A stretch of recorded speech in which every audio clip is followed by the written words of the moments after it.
Cleopatra. You hear that name and what comes to mind? Probably glamour, seduction, some big Hollywood tragedy. But what if the story we all think we know is basically a lie? What if it's a carefully crafted piece of political propaganda that has somehow managed to last for 2,000 years? Well, today we're going to pull back the curtain and uncover the real woman behind the myth, a brilliant strategist who just so happened to be the last pharaoh of Egypt. Yeah, this is really the big question, isn't it?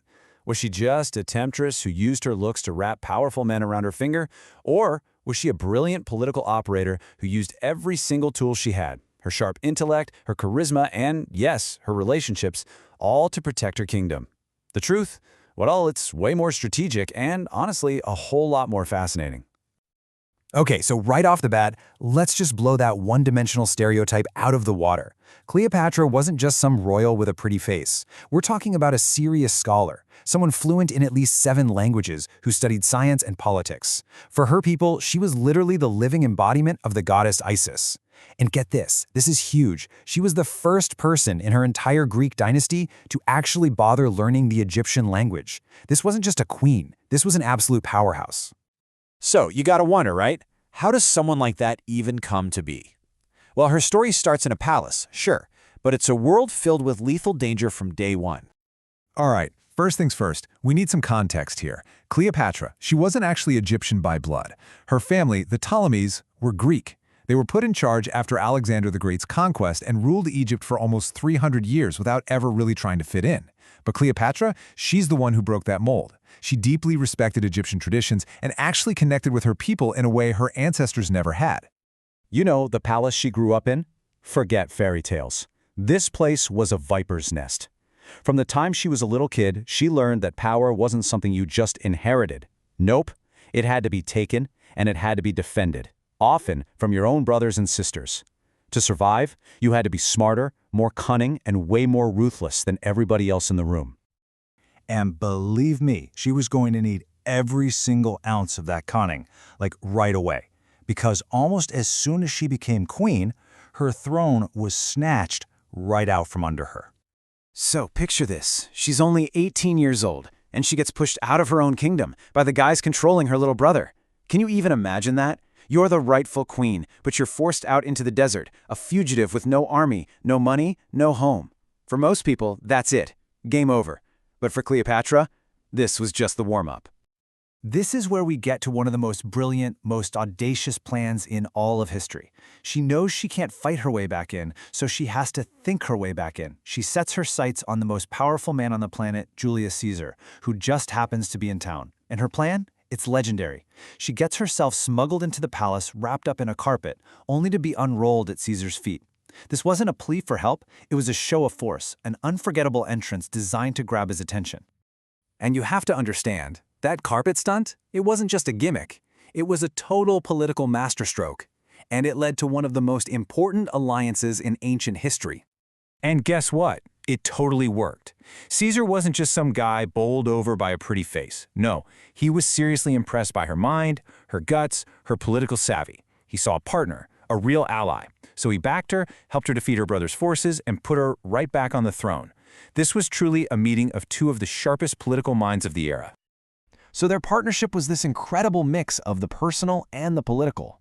They had a son together, Caesarion, who, in Cleopatra's eyes, represented a future where Egypt and Rome could be united. But when she visited Rome, the powerful elites there just saw her as this dangerous foreign threat. And then, just like that, it all came crashing down. Caesar was assassinated, forcing her and her son to literally run for their lives back to Egypt. So once again, Cleopatra is on her own, and Egypt is in a really vulnerable spot. She needed a new ally in Rome. And that's when Mark Antony enters the picture. Okay, so if her meeting with Caesar was all about being clever and audacious, her meeting with Antony? This was pure theater. She didn't just sail over to meet him. She staged an entire divine production. She shows up dressed as Venus, the goddess of love, floating on this magnificent golden barge. She knew exactly what she was doing. She understood the power of an image, and it completely captivated the famously passionate Roman general. It's really interesting to compare her 2 big Roman alliances because they were so different.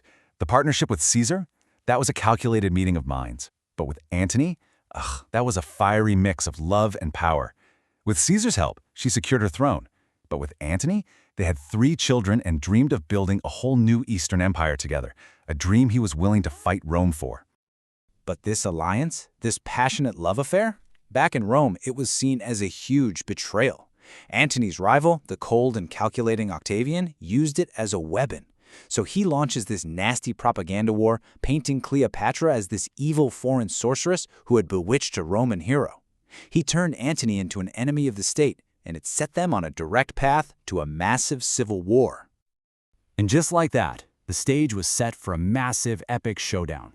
Everything Cleopatra and Antony had worked to build was about to be put to the ultimate test.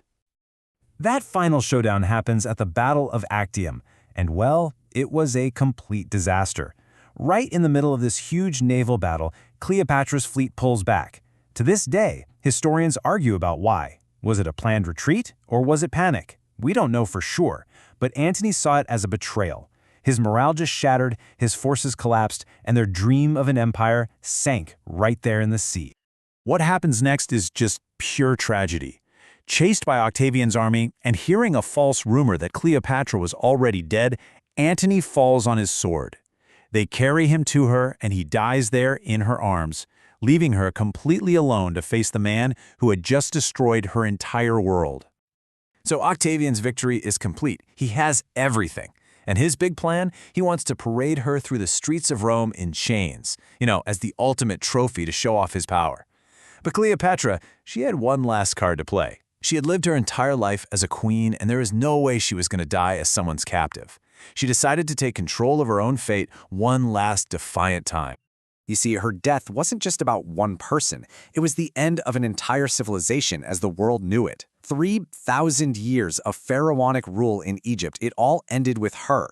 That's the moment when this ancient, incredible culture was finally absorbed by the growing Roman Empire. An entire era of history died with her. And that brings us all the way back to where we started. In the end, sure, Octavian won the war. He got the empire.